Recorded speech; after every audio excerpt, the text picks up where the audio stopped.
በስመ አብ ወወልድ ወመንፈስ ቅዱስ አሜን። አቤቱ ቸር እግዚአብሔር አምላካችን ሆይ በዚህ ዕለት በዚህ ሰዓት በዚህ ስፍራ በቸርነትህ ስለሰበሰብከን ለዚህ ከፍተኛ ቀጠሮ ስላደረስከን ከሁሉ አስቀድሞ ቅዱስ ስምህን እናመሰግናለን።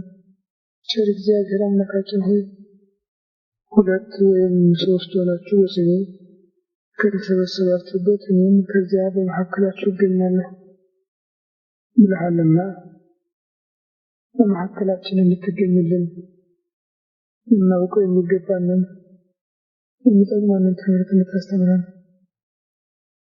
አእምሯችን ሊሸከመው ሊመረምረው ሊረዳው የሚችለው ምስጢር እንድትገልጽልን ቅዱስ መንፈስህን እንድትፈጥርብን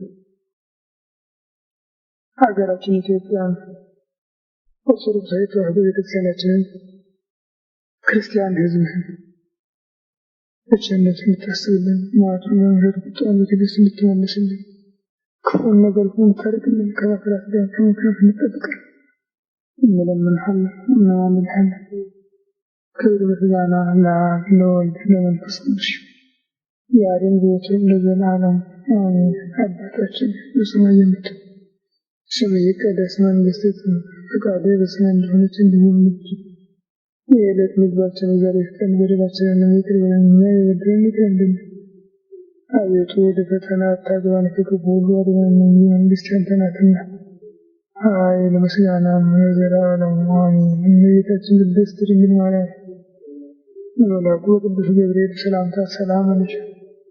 በሐሳብሽ ድንግል ነሽ፣ በሥጋሽም ድንግል ነሽ። አሸናፊ የእግዚአብሔር እናት ሰላምታ ላንቺ ይገባሻል። ከሴቶች ተለይተሽ አንቺ የተባረክሽ ነሽ፣ የማኅፀንሽ ፍሬ ኢየሱስ ክርስቶስ ምስጉን አምላክ ነው። ጸጋን የተሞላሽ ደስ ይበልሽ፣ እግዚአብሔር ከአንቺ ጋር ነውና ከተወደደ ልጅሽ ከጌታችን ከመድኃኒታችን ከኢየሱስ ክርስቶስ ምሕረትን ለምኝልን ኃጢአታችንን ያስተሰርይልን ለዘላለሙ አሜን። ኦ እግዚእ ኢየሱስ ክርስቶስ በከመ በሳህልከ ምሕረትከ ስረይ ኃጢአተየ ወኃጢአተ ኩሉ ሕዝብከ። ጌታ ኢየሱስ ክርስቶስ እንደ ይቅርታ እንደ ቸርነትህ ብዛት የእኔንም የሕዝብህንም ኃጢአት አስተስርይ። በማወቅ ባለማወቅ በማሰብ በመክራት በመናገር የተፈጸመውን ሁሉ ይቅር።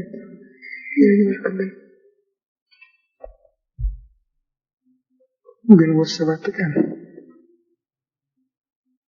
1996 ዓመተ ምህረት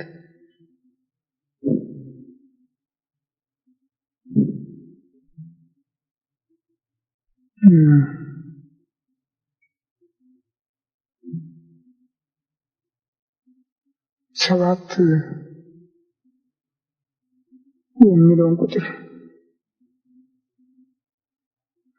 ስንመለከት በመደበኛ መስመሩ ሳይሆን በተለመደ ቋንቋችን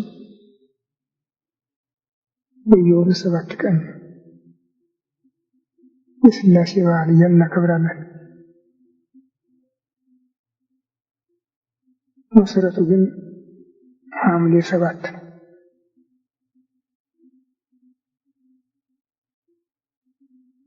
ሐምሌ 7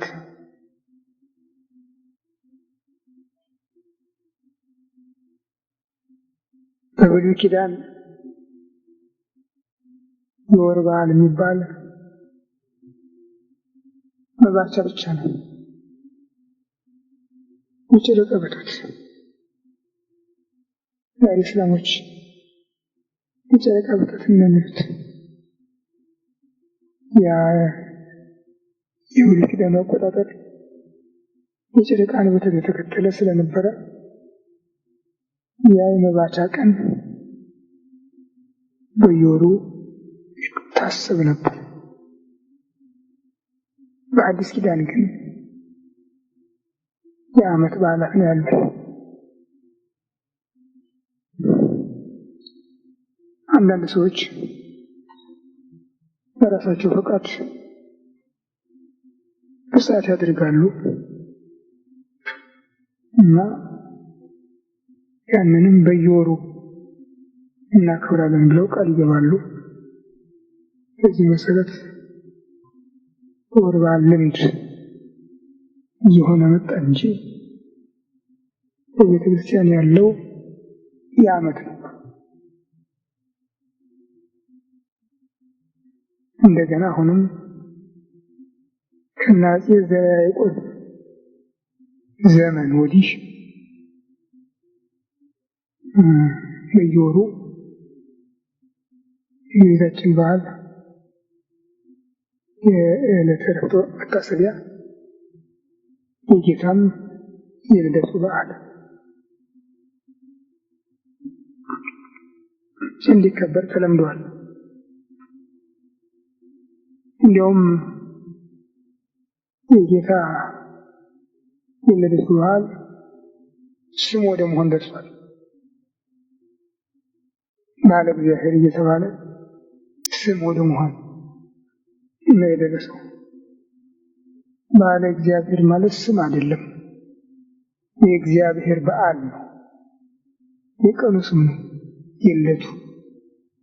ዛሬ የእግዚአብሔር በዓል ነው። ዛቲ ዕለት በዓለ እግዚአብሔር፣ ይህች ዕለት የእግዚአብሔር በዓል ናት። ዛቲ ዕለት እንተ ገብረ እግዚአብሔር የተፈሳን ታስባቲ፣ ይህች ዕለት ደስ የምሰኝባት እግዚአብሔር የፈጠራት ቀን ናት። ይሄ ነው እና የልደቱን በዓል ለማስታወስ በዓለ እግዚአብሔር ብለው ጠርተውታል።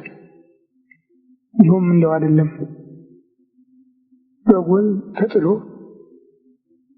በጨርቅ ተጠቅልሎ በነበረበት በዚያ ጊዜ በዚያ ሰዓት በዚያ ቀን መላእክት ስብሐት ለእግዚአብሔር በሰማያት ወሰላም በምድር ስምረቱ ለሰብእ፣ በሰማይ ለእግዚአብሔር ምስጋና በምድር ሰላም ፍቅሩ ለሰው ልጆች ሆነ ብለው ስለዘመሩ የእግዚአብሔር በዓል መሆኑ ታወጀ። በዚህ ምክንያት ነው በዓለ እግዚአብሔር የሚባለው። ዛሬ ግን ሕዝቡ ኢየሱስና በዓለ እግዚአብሔር ብሎ ሁለቱንም የተለያየ ስም አድርጎ ነው የሚጠራ። ይህ ታዲያ ከካህናት ትምህርት ጉድለት ነው። ቅድም መጥተው የነበሩት እናት አንስተውት ነበር። አንድ ሴት መልካ ኢየሱስ ይጸልዩ ነበር አሉ እና አንዱ ደግሞ ምን አላቸው? ይሄ የኢየሱስ ዕለት ነው እንጂ የበዓለ እግዚአብሔር አይደገምም አለኝ። እስከ ይድረስ ነው። አሁን ላይ ራስ ካሳ የሰሩትን ኢየሱስ ይላሉ፣ የኢየሱስ ቤተክርስቲያን። 4 ኪሎ ያለውን ግን የበዓለ እግዚአብሔር ቤተክርስቲያን የሚባል ይሄ ልምዱ ራሱ ትምህርቱን እንዳጠፋው ነው የምናየው። በዓለ እግዚአብሔር ማለት የእግዚአብሔር በዓል ማለት ነው። ጽንሰቱም በዓለ እግዚአብሔር ነው፣ ልደቱም በዓለ እግዚአብሔር ነው፣ ጥምቀቱም በዓለ እግዚአብሔር ነው፣ ትንሣኤውም፣ ስቅለቱም፣ ሞቱም፣ ትንሣኤውም በዓለ እግዚአብሔር ነው።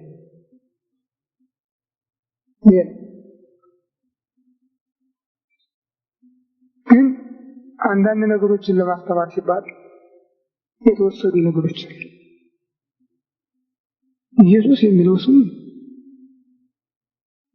ያው በወንጌል የተማርነው ስሙ ነው፣ መድኃኒት ማለት ነው። ክርስቶስ ማለት የክርስቲያን ስም ማለት ነው። የመስቀል ስሙ ነው። መድኃኔዓለም የዓለም መድኃኒት የመስቀል ስሙ ነው።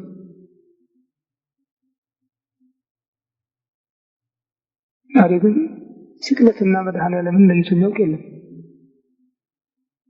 ሰሙነ ሕማማትና መድኃኔዓለምን ለይቶ የሚያውቅ የለም። ያው መሆኑንም የሚያውቅ የለም።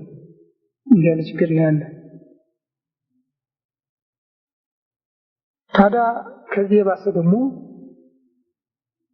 ይህ ዞሮ ያው ለሱ ነው ማንኛው ነገር ሊደረግ የለም። ከዚህ የባሰው ግን ለማኞች የፈጠሩት አጀንዳ አለ።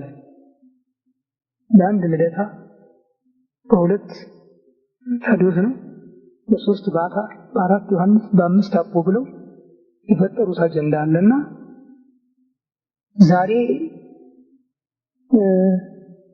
ኮሚኒስቶች ምን ብለው ይከሱናል? ዓመት ሙሉ ስራ እንዳይሰራ እንቅፋት ወይ ቤተክርስቲያን ናት እና ጎጅ ባህል ነው ብሎ ሰረዙት። ጎጅ ባህል የሚል ቋንቋ አወጡለት። ቅዳሜና እሑድ ይኸው ፍርድ ቤት ተከፈተ። ሙሉ አዋጅ ሊሆን ነው ማለት ነው። ደርግ እንኳን እሑድን አልነካም። አሁኑ ደግሞ ጨርሶ ጎጅ ባህል በሚለው ጠርጎ እየጣለው ነው እና ዛሬ እንግዲህ ግንቦት 7 ቀን ስላሴ ነው ማለት ቀኑ ግን ሐምሌ 7 ነው። የዚያ መታሰቢያ ነው እንኳን አንልም። ሙሉ በሙሉ ነው የምንናገረው። እንግዲህ ይህን ስናገር ደግሞ እንደ ነቃት ያድርገው ትቆጡን ትችላላችሁ። ትምህርቱን ነው ማስተማር ነው። እንደውም ወደዚህ የገባሁኝ ይህንን ለማስተማር ፈልጌ ነው። ምስጢረ ሥላሴ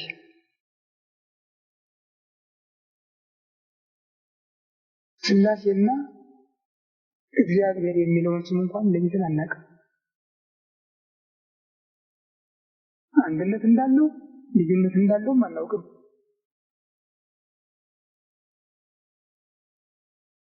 ገብረ ሥላሴ መባልና ገብረ እግዚአብሔር መባል አንድ መሆኑንም አናውቅም። እስከ የትም ችግር ያለን ይህ በህዝቡ ብቻ አይደለም፣ ለቤተክርስቲያን ሰዎችም ቢሆን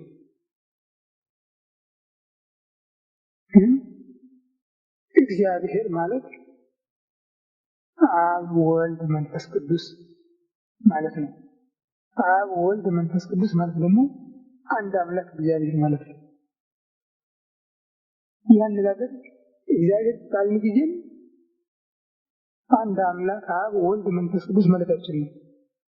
አብ ወልድ መንፈስ ቅዱስ አንድ አምላክ ባልን ጊዜ ደግሞ እግዚአብሔር ማለታችን ነው። ሊቁ ጎርጎርዮስ ወአንተ ሶበይቤ እግዚአብሔር እብል በእንተ አብ ወልድ መንፈስ ቅዱስ እግዚአብሔር ብዬ በምናገርበት ጊዜ ይህን ስም በምጠራበት ጊዜ ስለ አብ ስለ ወልድ ስለ መንፈስ ቅዱስ መናገሬ ነው። ሶስቱን አካላት ማመልከቴ ነው ብሏል። ሶስቱን አካላት በአንድ መለኮት አንድ እግዚአብሔር ብለን እንጠራለን። አንዱን አምላክ ደግሞ በሶስት አካላት አብ ወልድ መንፈስ ቅዱስ ብለን እንጠራለን። ሥላሴ ማለት ሶስትነት ነው። ሶስትነት ነው። ስም አልነበረም፣ ግን ከጊዜ በኋላ ስም ሆነ፣ ተለመደ እና ሥላሴ ሥላሴ እያለ ይጠራል። ጥሩ በዚህ ቢቆም ጥሩ ሥላሶች እንላለን። ደግሞ እንደገና ሥላሶች ማለት ደግሞ የሶስት ማለት ነው። ሶስት ጊዜ ሶስት። ይሄ ደግሞ አያስኬድም፣ ዘጠኝ መለኮትን ያመጣል።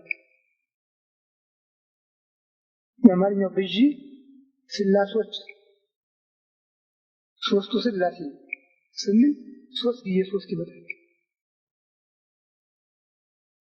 በግዕዝ ቋንቋ ሥላሴ ማለት ሶስትነት ማለት ነው። ሶስትነት ማለት ነው። በአስራው መጽሐፍም በተወሰኑ ቃላት ብቻ ላይ የሚገኘው ይህ ቃል በሲኖዶስ በስመ አብ ወወልድ ወመንፈስ ቅዱስ አሐዱ አምላክ ዘላለም ሥላሴ አንድ አምላክ በሚሆን በአብ በወልድ በመንፈስ ቅዱስ ስም ብለማተውና ዘላለም ሥላሴ ዘላለም ሶስት ስቡሕ ወውዱስ ዘሳረረ ኩሎ ዓለም በአሐቲ ቃል በአንድ ቃል ማለት ይሁን በማለት ብቻ ዓለምን የፈጠረ ክቡር ምስጉን ዘላለም ሶስት ይሄን ሲሉስ ያለ አሁንም በመጽሐፈ ኪዳን አዲን አቀርብ ለከ ዘንተ አቆቴ ዘላለም ሥላሴ ለዓለም ሶስት ይሁን ከአምላክ ይህም ክብር ምስጋና ለአንተ እናቀርባለን። ዘበስላሴ ተአምርታ ለምድር ሶስትነት ስልጣን ሶስት አካል ነው አንድ መለኮት በመሆኑ ዓለምን የፈጠርክ ይላል እና ኢየሱስም ባለበት ጸንቶ ከሚኖር በስተቀር አይበዛም። አንዳንድ ጊዜ የሊቃውንት መጻሕፍት ቅድስት ሥላሴ ይሄ ሊቃውንት አነጋገር ነው። ቅድስት ሥላሴ የተለየ ሶስትነት ማለት ነው። የተለየ ሶስትነት ማለት ነው ሁለት በመሃል የማይገባባት አራት የማይከተላት አንድ ሶስት አንድ ሆነ የምትኖር ማለት ነው። አንድ ብሎ ሁለት አይባልባትም። ሶስት ብሎ ደግሞ አራት አይባልባትም። አንድ ሶስት አንድ የተለየ ሶስት የምን ሊቃውንት አሐዱ አምላክ በቅድስት ሥላሴ በተለየ ሶስትነት አንድ አምላክ በሚሆን ነው ጽውታል። ትምህርቱ የቤተክርስቲያን እምነት የማይቃረን ስለሆነ ቤተክርስቲያንን ተቀብላ አድርገዋለች።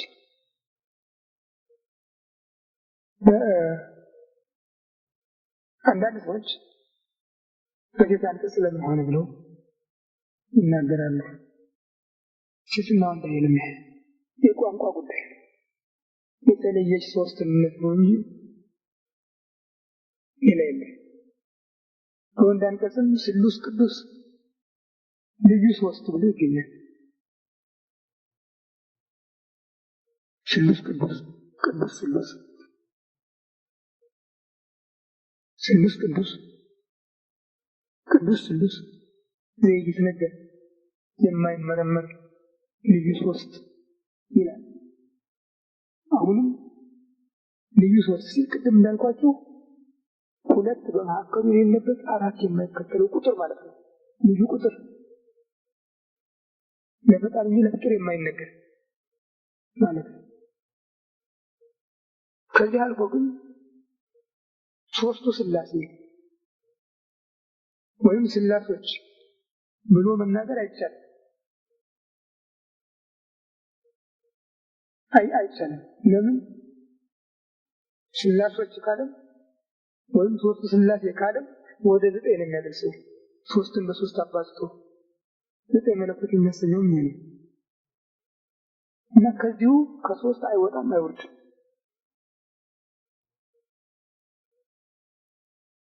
በቅዱሳት መጻሕፍት አጭር ስፍራ እግዚአብሔር በሚለው ስም ካልሆነ በስተቀር ይህንን ነገር በሰፊው ማጥናት አይቻልም። እግዚአብሔር በሚለው ስም ብቻ ነው የሚጠራ። እኔ አነ እግዚአብሔር እኔ እግዚአብሔር ነኝ። ለይኩን ብርሃን ይሁን አለ ወይኔ እግዚአብሔር ለይኩን ብርሃን እግዚአብሔር ብርሃን ይሁን አለ። ይህን ሲናገር አሁን አብ ወልድ መንፈስ ቅዱስ ማለት ነው። አብ ወልድ መንፈስ ቅዱስ ብርሃን ይሁን አለ ማለት ነው። ከዚህ ጊዜ ጀምሮ እንግዲህ እግዚአብሔር እንዲህ አለ ይላል። ግን ማነጋገሩ የብዛትን መልክ የሚያሳይበት ጊዜ አለ። በስነ ፍጥረት አሁን እንዳልኩት እግዚአብሔር ብርሃን ይሁን አለ፣ እግዚአብሔር ጠፈር ይሁን አለ፣ እግዚአብሔር ምድር አድሬትን አትክልትን ታውጣ አለ እያለ ሲናገር ከመጣ በኋላ ከመጨረሻው ወይኔ እግዚአብሔር ንግበር ሰብአ በአርአያነ ወበአምሳሊነ እግዚአብሔር በመልካችን በምሳሌያችን ሰውን እንፍጠር አለ ይላል። አሁን ከአንድ ቁጥር በላይ የሚያሳይ ድምፅ ነው። የድምፅ እንግዲህ በመልካችን በምሳሌያችን ቁጥር አይወስንም። ብዛትን ያሳያል፣ ቁጥር ግን አይወስንም። ቀጥሎ አሁንም ወይቤ እግዚአብሔር አዳም ኮነ ከመ አሐዱ እምኔነ፣ አዳም ከኛ እንዳንዱ ሆነ አለ እግዚአብሔር ይላል። አሁንም ብዛትን ያሳያል፣ ቁጥር ግን አያሳይም።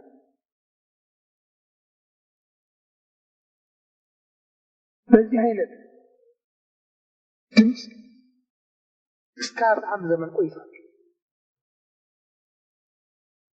በአብርሃም ዘመን ግን ቁጥር የሚያሳይ ልዩ ምልክት መጣ። ሙሴ እግዚአብሔር ለአብርሃም በመምሪያ አጸድ ተገለጠለት ይላል። ተገለጠለት ነው የሚል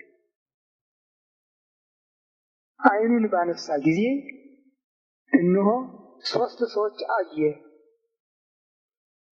ሮጦ ሄዶ ሰገደላቸውና አቤቱ በፊትህ ሞገስ አግኝቼ እንደሆነ ወደ ቤት ገብታችሁ ከጥላ አርፋችሁ እህል ውሃ ቀምሳችሁ ወደ አሰባችሁ ትሄዳላችሁ አላቸው ነው። ይህ አነጋገር የሞኝነት አነጋገር ሊመስል ይችላል። በተራ አስተሳሰቡ ካየ ነው። ጠለቅ ብለን ስናየው ግን ምስጢረ ሥላሴን ነው የሚያስተምረን። አንድነትን ሳይለቅ ሶስትነትን ሳይለቅ አንድነትን ነው የሚያሳይ። እግዚአብሔር ለአብርሃም በመምሪያ አጸድ ተገለጠለት።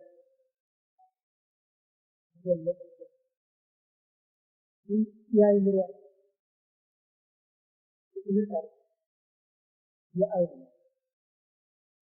እና ዓይኖቹን ባነሳ ጊዜ ያለ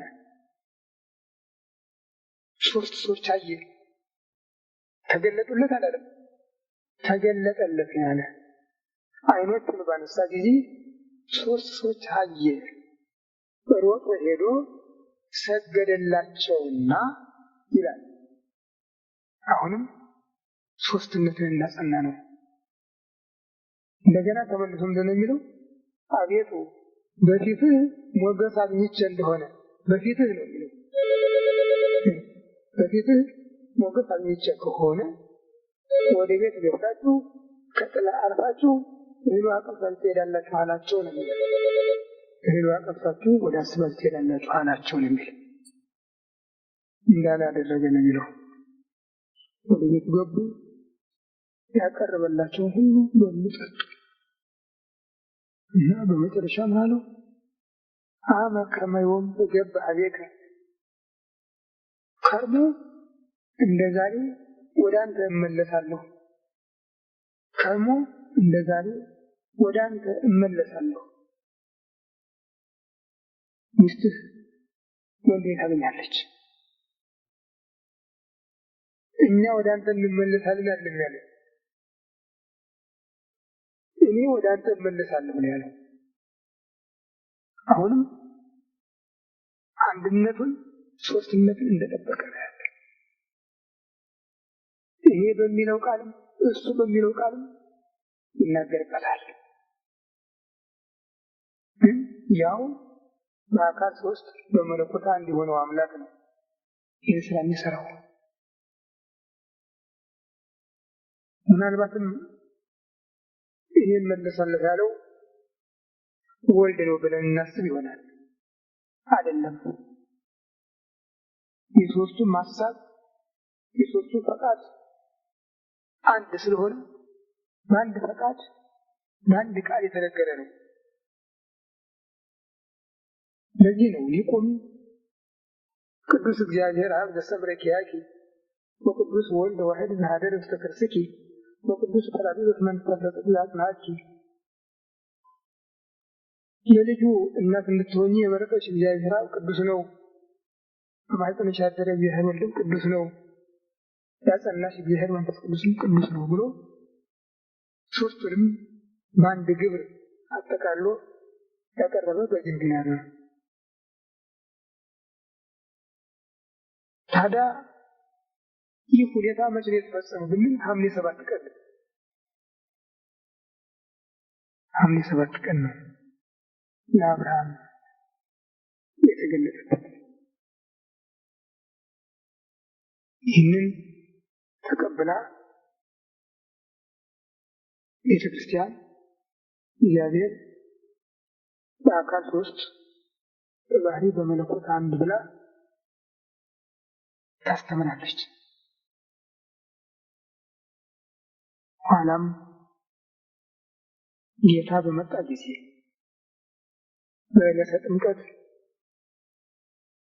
አንድነት ከሦስትነት ሦስትነት ከአንድነት ምስጢረ ሥላሴ ተገለጸ። ከአብርሃም በተለየ በአብርሃም ጊዜ ከተደረገው የተለየ እዚያ 3 ሰዎች አየ ብሎ ሰው በተፈጠረበት በአምሳሉ በመልኩ ነበር እንደተገለጠ ያየነው። እዚህ ግን ጌታ ተጠምቆ ወጥቶ በሚጸልይበት ጊዜ ሰማይ ተከፈተ፣ መንፈስ ቅዱስ በርግብ አምሳል ወርዶ በራሱ ላይ አረፈ። ከሰማይም የምወደው ልጄ ይህ ነውና እሱን ስሙት የሚል ቃል መጣ ብሎ ከዓይን አስተያየት ወደ ሕሊና አስተያየት ከግዙፉ ወደ ረቂቁ የሚስብ ታላቅ ኃይል ተገልጾበታል በደብረ ታቦር ምንጩ። ይሁን እንጂ አሁንም ይህ ምስጢር ከሰዎች አእምሮ የረቀቀ ሆኖ ነው የቆየው። ጌታ ደጋግሞ ባስተማረበት ጊዜ ሁሉ ምንም ደጋግሞ አባቴ ላከኝ እያለ ቢያስተምራቸውም ይህን ያህል በሰፊ አልታነጹበትም ነበር እና በመጨረሻ ጊዜም ሐዋርያው ፊልጶስ አባቴ አባቴ እያለ ሲናገር ሰምቶ እባክህ እንግዲያው አንድ ቀን እንኳን አብን አሳየንና ይበቃና ብሎት ነበር። ምንድን ያለው እሱ ፊልጶስ ይህን ያህል ቀን አብሬ ነበርኩ፣ አብሬያት ቆይቻለሁ፣ እንዴት አብን አሳየን ትለኛለህ? እኔን ያየ አብን አየ፣ እኔን ያየ አብን አየ። ይህ እኔ የምነግራችሁ ነገርም እኮ እኔ ከራሴ አንቅቼ የምነግራችሁ አይደለም፣ በይህ ህልውና ያለ አብ ነው የሚናገረው ብሎ አብ በሱ እንደሚናገር እንደሚያነጋግራቸው ገልጾ ትምህርት ሰጥቶበታል። እንግዲህ ይህንን ስናይ እኔ የሚለው ቋንቋ አብንም ወልድንም መንፈስ ቅዱስንም ይህን ሊያስተባብር ነው ማለት ነው። ይህ እኔ የምነግራችሁም እኔ ከራሴ አንቅቼ የምነግራችሁ አይደለም፣ በእኔ ህልውና ያለ አብ ስራውን እየሰራ ነው ያላቸው። ይልቅ ባልተጠየቀበት መልኩ ያልደረሱበትን ሊመራቸው ስለፈለገ እኔ አብን እለምነዋለሁ፣ ሌላውን አካል ጰራቅሊጦስን ይልክላችኋል፣ የእውነት መንፈስ ነው፣ ዓለም ሊሸከመው ሊቀበለው የማይቻለውን አያውቀውምና እናንተ ግን ታውቁታላችሁ፣ አድሮባችሁ ይኖራልና ብሎ ስለ መንፈስ ቅዱስ ሰበከላቸው። አካላዊ መሆኑን መንፈስ የሚል ቃል በብሉይ ኪዳንም በሰፊው ተጠቅሶ ይገኛል። ግን በዮርዳኖስ እንደታየው አካላዊ መሆኑን በስፋት የሚማሩበት ነገር አልነበረምና ዛሬ እሱ ወደ ዓለም መጥቶ ራሱን እንዳስተዋወቀ መንፈስ ቅዱስም ወደ ዓለም መጥቶ ራሱንና አብ ወልድ መንፈስ ቅዱስ የሚለውን እምነት እንደሚገልጽ አረጋገጠ። ከዚህ በኋላ በትንሣኤው ቀን ሲልካቸው ሁሩ ወመሃሩ ውስተ ኩሉ አጽናፈ ዓለም ሂዱ እስከ ምድር ዳርቻ ድረስ አስተምሩ ወአጥምቅዎሙ በስመ አብ ወወልድ ወመንፈስ ቅዱስ ወይም ታጠምቅዎሙ በሉ በስመ አብ ወወልድ ወመንፈስ ቅዱስ በአብ በወልድ በመንፈስ ቅዱስ ስም አጥምቋቸው ወይም ስታጠምቋቸው በስመ አብ ወወልድ ወመንፈስ ቅዱስ በሉ ብሎ የመጨረሻውን ትምህርት ሰጣቸው። ይህ ካደረጋችሁ በኋላ ወመሃርዎሙ ይቅረቡ ያዘዝኩክሙ ያዘዝኳችሁ እንዲጠብቁ አስተምሯቸው አለ። በዚህ ቃል መሰረት ነው እንግዲህ ስራችን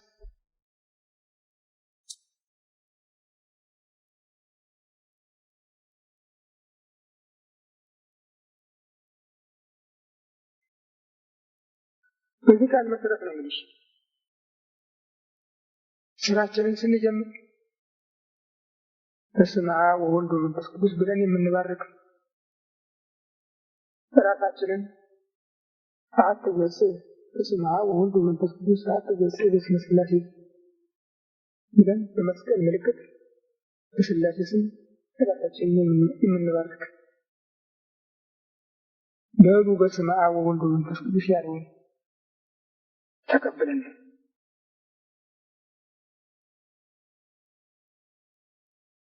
ይሁን እንጂ አሁንም ስራ ሁሉ የሚሰራ እግዚአብሔር በሚለው ስም ነው። እግዚአብሔር የሚለው ስሙ አንድነትን ከሶስትነት ሶስትነትን ከአንድነት ያጠቃለለ በመሆኑ እግዚአብሔር በሚለው ስሙ ነው የምንሰራው።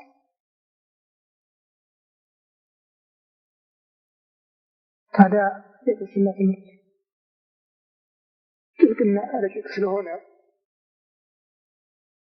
በቃል በመናገር ብቻ ሊከናወን የሚችል ነገር አይደለም። ለዚህ ነው ጌታ ወመጽወው መንፈሰ ጽድቅ ይመርሐክሙ ሀበ ኩሉ ጽድቅ ያ የእውነት መንፈስ በመጣ ጊዜ ወደ እውነት ሁሉ ይመራችኋል፣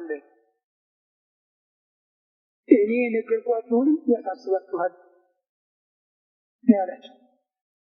3 ዓመት ከ3 ወር ወንጌልን አስተምሯቸዋል። በዓይናቸው የሚያዩትን አሳይቷቸዋል፣ በጆሮአቸው የሚሰሙትን አሰምቷቸዋል። ግን አንድም እንኳን በጭንቅላታቸው የተቀረጸ አይመስልም። ይህ ስለሆነ ነው መንፈስ ቅዱስ እልክላችኋለሁ፣ እሱ ይመጣል፣ ያስተምራችኋል፣ የነገርኳችሁን ሁሉ ያሳስባችኋል አለ። እንዳለውም አደረገ። በጽርሐ ጽዮን ተሰብስበው ሳሉ ቀኑ ግንቦት 18 ቀን ነው። ዕለተ እሑድ ነው። ለቅዳሴ ነበር የተሰበሰቡ። የጌታ ወንድም የሚባለው ያዕቆብ ሐዋርያ ነው መሪው። ቀኑ መንፈሰ ቅዱስ ዲበዝንቱ ህብስት ወዲበዝንቱ ጽዋ፣ በዚህ ህብስት በዚህ ጽዋ ላይ ቅዱስ መንፈስን ላክ ብሎ ሲናገር መንፈስ ቅዱስ ወረደ። ከውጭ ሲሰሙት ጥቅል ያውሎ ነፋስ ድምፅ ይመስል ነበረ። ወደ ውስጥ ሲገባ ግን የተከፋፈለ የእሳት ላንቃ ሆነ። በሁሉም ላይ ያደረባቸው ነው። ሁሉም እንደሚገባቸው እግዚአብሔር እንዳደላቸው መጠን በ72 ቋንቋ ተናገሩ ነው የሚለው።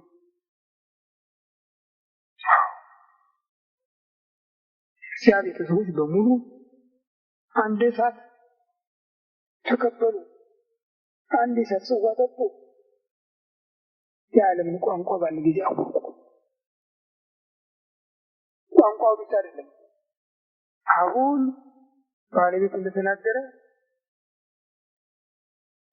ያልተማሩትን የምስጢረ ሥላሴን ርቀትም ጠንቅቀው ለማወቅ ቻሉ።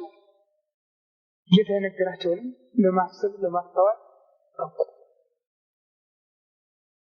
በዚህ ነው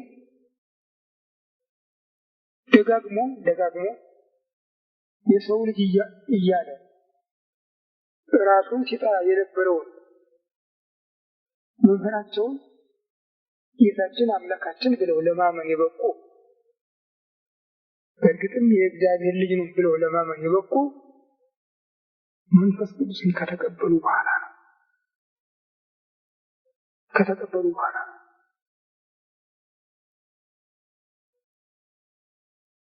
ጌታ የእግዚአብሔር ልጅ ነኝ ብሎ በማስተማሩ አይሁድ ይቃወሙት ነበረ። የሰው ልጅ ነኝ በማለቱ ግን አንድ ቀን ማልተጣለ። በብዛት ደግሞ የሚናገር ይሄንን ነበር። በተለይም በዮሐንስ ምዕራፍ 3 አልቦ ዘአልቦ ሰማይ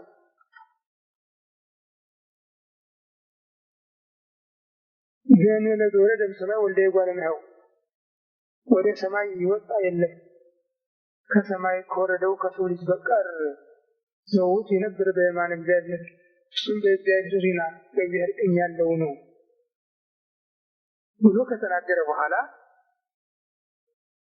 ሙሴ በምድረ በዳ እባብ እንደሰቀለ እንዲሁ ደግሞ የሰው ልጅ ይሰቀላል ያመነበት ሁሉ ይድን ዘንድ እግዚአብሔር ልጁን ዓለምን ያድነው እንጂ በዓለም ሊፈርድበት አላከውምና ብሎ የሰው ልጅ ያለውን ልጁ ብሎ ገለጠው። ከዚህ በኋላ ይህም የማያምን ቢኖር ይፈረድበታል፣ በአንዱ በእግዚአብሔር ልጅ ስም አላመነምና ይላል።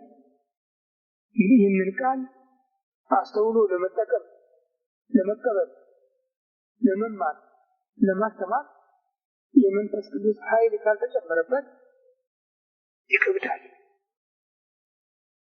መንፈስ ቅዱስ ግን ይህን ትምህርት ከምዕመናን ልቦና አስማማውና ወንጌል በሞላው ዓለም ተሰበከ እና ጌታ እሱ በመጣ ጊዜ ሁሉም ያስተምራችኋል፣ የነገርኳችሁንም ያሳስባችኋል አለ። አሁን መንፈስ ቅዱስ በሐዋርያት ላይ ከወረደ በኋላ አብ ወልድ መንፈስ ቅዱስ አንድ አምላክ ብሎ ማስተማር ተቻለ። እግዚአብሔር አብ ወልድ መንፈስ ቅዱስ ብሎ ማስተማር ተቻለ። እግዚአብሔር ብሎ በአካል ውስጥ በባህሪ በመለኮት አንድ የሆነውን አምላክ በዚህ ስም ብቻ ጠርቶ ማምለክ ማመስገን ተቻለ። ይሄ ነው እንግዲህ ወደ ሥላሴ ወደሚለው ቃል ስንመጣ የሚያስተምረን ይህንን ነው። ግን ይሄ እንኳን በሕዝቡ ዘንድ በካህናት ዘንድም የተጠነቀቀ አይደለም። በጣም አስቸጋሪ ነው። እንዲያውም ከቤተክርስቲያን ከቦታ ቦታ ከቀን የተለየ አድርገው ለማስተማር የሚሞክሩ አሉ። እዚህ ቦታ ያለው ሥላሴ እዚያ ቦታ ያለው ሥላሴ እያሉ እና የሁሉ ችግር ነው፣ የትምህርቱ ችግር ነው የሚያደርገው። አሁን ታዲያ ሐምሌ 7 ቀን በምናከብረው በዓል የወር ልምድ ይዞ ስለመጣ መንግስት ጎጂ ባህል በሚለው ጠቅልሎ ጣለው። ሁሉ ያመቱንም ይወሩ ቤተክርስቲያን ባትናገር ችግር የለም። በሲኖዶስ ተረስቶ ነበር አሉ። እና ጎጂ ባህል ተብሎ ተስካር ሲቀር በዓላት ሲቀሩ ወርድ ላይ ሲሻር እንዴት ነው ይሄ ይወሰንና ይተላለፍ ተብሎ ሲጠየቅ ፓትርያርኩ አልፈረሙም አሉ። በዚህ ፈንታ ምን የተፈረመው ቀሳውስት ዲያቆናት የኤጲስ አስተማሪዎች እንዲሆኑ በጠቅላላ የኢትዮጵያ ቤተክርስቲያን አገልጋዮች ሁሉ የኤጲስ አስተማሪዎች እንዲሆኑ ተወሰነ። በራዲዮም ተነገረ። ምንድን ነው የሚያስተምሩት? ሰማላቸው በራዲዮ ይህን ተብሎ የሚገለጥ ምስጢር የለም፣ ዝርዝር ነገር የለም። የውስጥ ጉዳይ ከሆነ እንግዲህ ሌላ ነገር አለ ማለት ነው። ሌላ ነገር አለ ማለት ነው። ይህም የኮንዶም አሻሻጭ፣ የኮንዶም አጠቃቀም፣ የኮንዶም አገልግሎት ቄስና ዲያቆን የሚይዘው ወደ ሴቶች ሊሄዱ ነው። ይህ በሲኖዶስ ተወሰነ ተብሎ ሲነገር እኛም ግን አልፈረሙም ስላሉ አልተነገር። እንዲህ ያለ ችግር የደረሰን እና ስለዚህ እግዚአብሔር እንዲጠብቀን ከመጸለይ በስተቀር እውነቱ ይህች ቤተክርስቲያን በጣም እየወደቀች ከስሯም እየተነቀለች ነው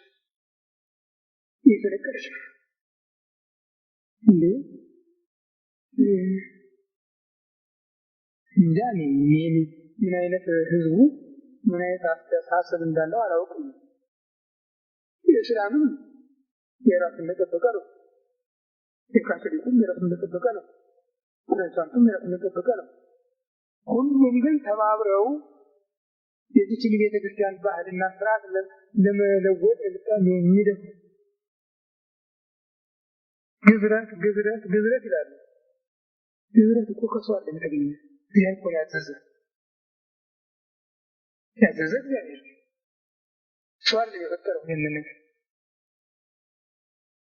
ደግሞ ጎጂነቱ ምን ላይ ነው?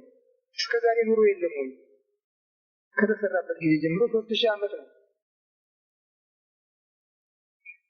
እኛ ተገዝረናል፣ አባቶቻችንም ተገዝረዋል፣ እናቶቻችንም ተገዝረዋል። መቼ ነው ጉዳት የደረሰው? አለ የምታውቁት ነገር አለ? ግን ሁሉም አሁን የሚፈታበት እዚህ ላይ ነው። በዓላት ያከብሩ ኖሮ የለም አባቶቻችን። ሌላ ይቅር ጣልቃ ገቦ የሚተወውና በመደዳ በዓል የሚከበር ነበረ ከግንቦት 21 እስከ 25። እንዲያውም ሰሙነ ጰራቅሊጦስ 8 ቀን፣ ሰሙነ ፋሲካ፣ ሰሙነ ሕማማት 8 ቀን ይከበር ነበረ። ምንም በረከት የጎደለበት ጊዜ ከሚጨምር በስተቀር።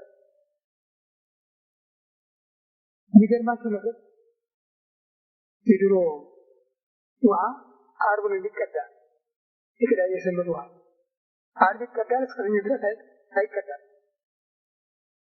ያንን ተላልፈው ቅዳሜና እሑድ የቀዱ እንደሆነ ይበላሻል ውሃው። ከዚያኛው በፊት ያ ዓርብ የተቀዳው እያለ ቅዳሜና እሑድ የተቀዳው ውሃ ይበላሻል። እንደዚህ ያለ ምልክት ይታይበት የነበረው ዛሬ ጠርገን እንጣር የሚሉት። ይሁንና ዛሬ በዓለምም ቢሆን እሑድን ዓለም በብዛት ያከብራል። ከአይሁድና ከእስላም በስተቀር በብዛት ያከብራል። እሑድ የዕረፍት ቀን ነው። ሰራተኞች እንኳን በዚያ በወዲያኛው በሰለጠነው ዓለም እሑድ አይቀበሉም። ቅጥራቸው የስንብት ቀናቸው ነው የታወቀላቸው እንጂ አይሁድና እስላም ብቻ ናቸው። ያን ቢሆን የሳምንት በዓል አላቸው። አይሁድ ቅዳሜን፣ እስላም ዓርብን ያከብራሉ። እንደዚህ ነው ያላቸው እንጂ የሳምንት በዓል የሌለው ህዝብ የለም። አሁን ግን እዚህ በሙሉ ተደመሰሰ ማለት ነው። እንዲያው ቀሳውስትና ዲያቆናት ኮሚኒስት የኮሚኒስት አባል የሆኑ ያመጡት በሽታ ስር ሰዶ እየዋለ እያደረ አሁን መንግስታዊ ህግ ያደረገው መንግስታዊ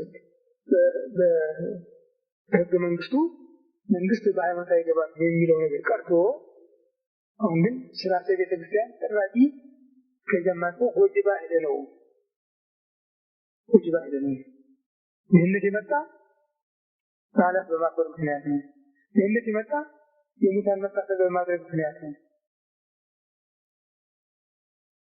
እንደውም የድሮ ሰዎች ዝናብ ሲታጣ የአራዊት ተስካር ያወጡ ነበር። ለዚህ የተገደለ አውሬ ይኖራል እንደው እንኳን የቤተሰቡን ቀርቶ ለጌታወጀውን ያለ ጥያቄ ዝም ብሎ የተሻረ ነው። ይህን እያጨበጨበ የተቀበለው ነው።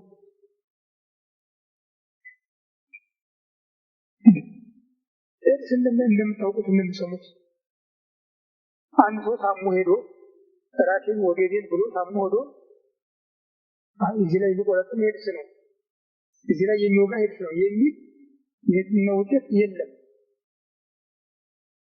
ያኛው ቀልጠኛ ሄዶ ስለ ወጋቱ ስለ ቁርጠቱ ስለ ትኩሳቱ ተመርምሮ ይህ በሽታ ይሄ ነው ጨጓራ ነው ኩላሊት ነው ምናምን ነው ተብሎ ይሰጠዋል መድኃኒት። እንደገና ሄዶ ግን ደሙን ይመረመራል።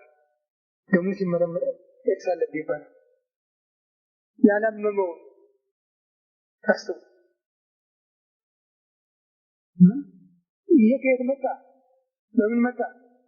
በዓል በማክበር ተስካር በማውጣት ይሄ መጣ። ሰው ወደ እግዚአብሔር መመለሱ እየቀረ እግዚአብሔርን እየተጋፋ ነው እና ትልቅ ችግር አለ።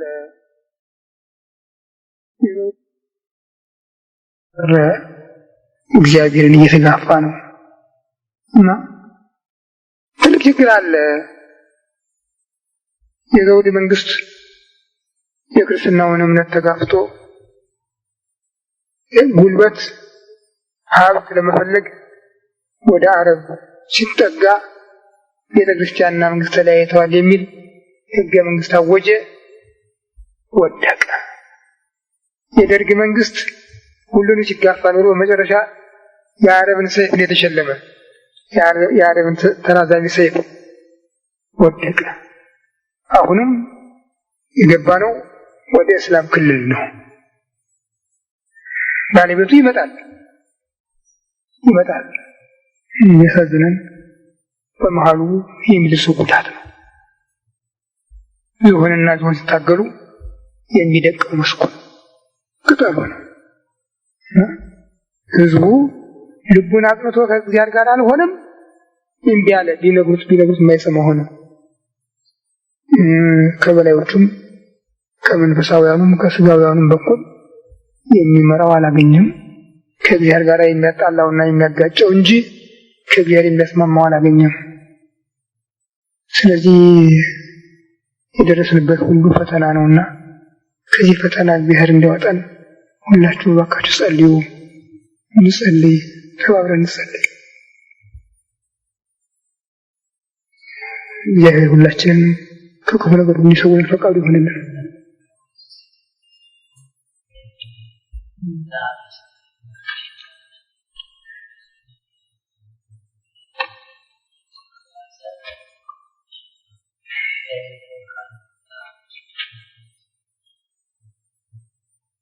አጠቃላይ ስም እየሄደ ነው። አጠቃላይ ስም እግዚአብሔር ነው። መሰረቱ አብ ነው። ልብ፣ ቃል፣ እስትንፋስ አይደለም እና የቃል የእስትንፋስ መገኛ ልብ ነው። የወልድ የመንፈስ ቅዱስ መገኛም መሰረቱ አብ ነው። ስለዚህ ጸጋው ለእግዚአብሔር አብ ወስጣት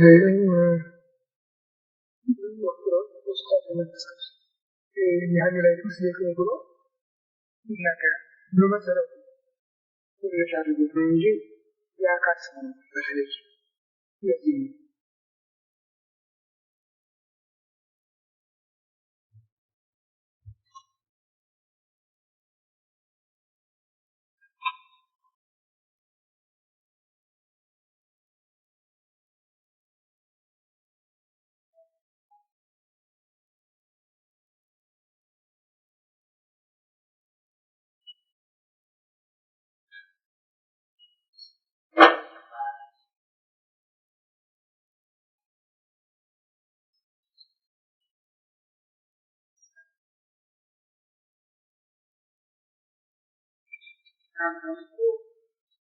አንድ ይላል ተናአይ ዲዮ እግዚአብሔር ከአብርሃም ጋር ይነጋገር ነበር ነው ይያባና አብርሃም ይቆለለ ከአብርሃም ብራሰብሮ ታላቅ ወገን ይሆናልና ወናሁ ጋር ለሰዶም ይሆናል በሳት ሰዶም ይሆናል ከዚህ ተስዋል ሰው ወርድ ወይ ከመጋሩ ይገብሩ ለደማታቸው እንደሙከራተ ያደርጉት ወርጂ አያቸዋለሁ አለው አብርሃም በጌታ ያለኝን ነገር ተቀርልኛል ተናገራለ በዚያ አገር አምሳት አቃል ይኖሩ አምሳው ሰላምታው አቃል ሁላችንም በስ በየራሃዳ ምክንያት አምሳው አቃል ነው ይሰራሉ ብሎ ነገር አቃሉ ይላል አብርሃም ያቀር አሁን ይመራሉ አለ 40 ቢሆን ይሳል ይመራሉ አለ እስከ 10 ድረስ አምስት ዘመን አምስት ይልና እዚህ እዚህ አራት ስለነበሩ እዚያ ደርሰን እንጂ እዚያ ደርስ ያለው ያሉና ያለማ ከአብርሃም ጋር ይነጋገር ነበር ከነሱ ተከፍለው በቤኒ ወበቁ የቱ መለክ እና ተከፈለ ሁለት መለክ ማፋዲ ሸጎን ደረሱ ይላል ያይላል ተፈለቻለ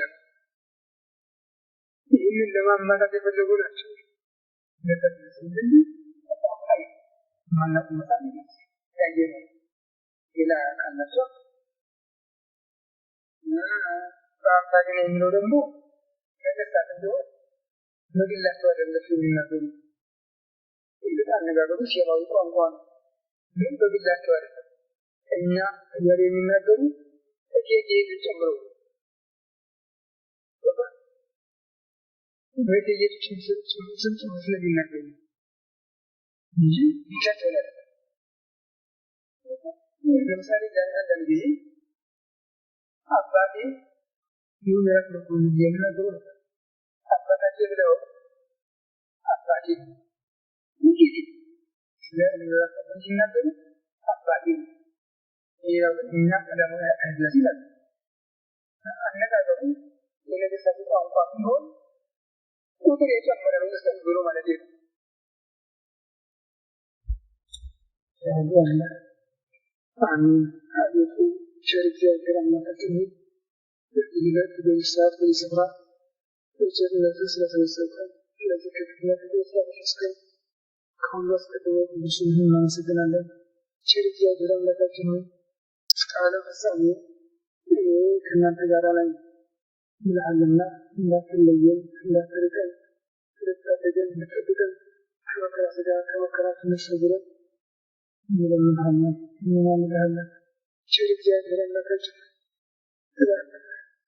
እጅነት ወደዚህ ቤተክርስቲያን መልስ ወደዚህ ቤተክርስቲያን መልስ እነዚህ ምዕመናን አይጠሰሙ እረኞቻቸው የክዶች የፍዳቸው በጎች ናቸው ተብለውም ቀበሮም ዝንጀሮም ጅብም ኖሮ ተላበለባቸዋል ስለዚህ አንተ በቸነት ልታስባቸው ደርስ እንለምንሃለን እንለምንሃለን ቸር እግዚአብሔር አምላካችን በስምህ የቀረበውን በቸርነትህ እንድትባረክልን ሀብትህን ጸጋህን በረከትህን እንድታድለን እንለምንሃለን እንለምንሃለን ክብር ምስጋና ለአንተ ለቸር አባትህ ለመንፈስ ቅዱስም ይሁን የዓለም ዘወትርም ለዘላለም አሜን አባታችን በሰማይ የምትኖር ስምህ ይቀደስ በምድር ፈቃድህ በሰማይ እንደሆነች እንዲሁ የዕለት ምግባችንን ዛሬ ስጠን በደላችንን ይቅር በለን እኛም የበደሉንን ይቅር እንደምንል በደላችንን በደላችንን እንጂ መንግሥት ያንተ ናትና